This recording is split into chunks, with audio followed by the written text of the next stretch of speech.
बिस्मिल्लाहिर्रहमानिर्रहीम अस्सलाम वालेकुम। आज मैं आपके साथ जो रेसिपी या रेमेडी शेयर करने जा रही हूँ वो बहुत ही इफ़ेक्टिव है, बहुत ही कारगर साबित होगी आप लोगों के लिए इंशाल्लाह।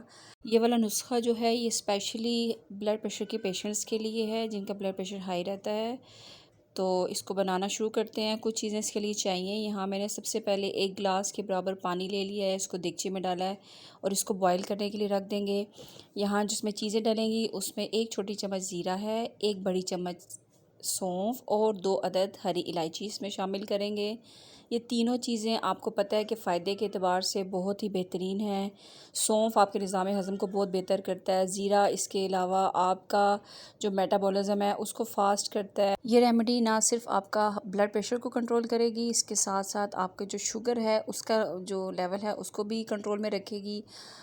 इसके साथ आपको मैदे के बहुत से अमराज हैं उनसे बचाने में मददगार साबित होगी, क्योंकि इसमें डाली गई तीनों चीज़ें जो हैं बहुत ही फ़ायदेमंद हैं। इनसे आपको इंशाल्लाह किसी किस्म का नुकसान नहीं होगा। यहाँ हमारा जो कहवा था वो पक चुका है और 1 गिलास से कम हो के ये तकरीबन 1.5 कप के बराबर रह गया था। इसको मैंने छान लिया है और अगर इसमें आप चाहें तो 1 चम्मच इसमें शहद डाल के आप इसको यूज़ कर सकते हैं, और अगर इसमें बग़ैर शहद के पीना चाहते हैं तो वो आपके लिए ज़्यादा बेहतर है। शुगर के पेशेंट थोड़ा सा शहद जो है उसको अवॉइड कर लें। आप इसका 1 कप सुबह के वक्त और 1 कप शाम को लेंगे तो इंशाल्लाह आपको बहुत फ़ायदा होगा। उम्मीद है कि आपको ये पसंद आई होगी। इसको मुकम्मल यकीन के साथ इस्तेमाल करें तो इंशाल्लाह ताला आपको इससे ज़रूर फ़ायदा होगा। अगर आपको आज की वीडियो पसंद आई है तो उसे लाइक करें और चैनल को सब्सक्राइब करें। मिलते हैं नेक्स्ट वीडियो के साथ, तब तक अल्लाह हाफ़िज़।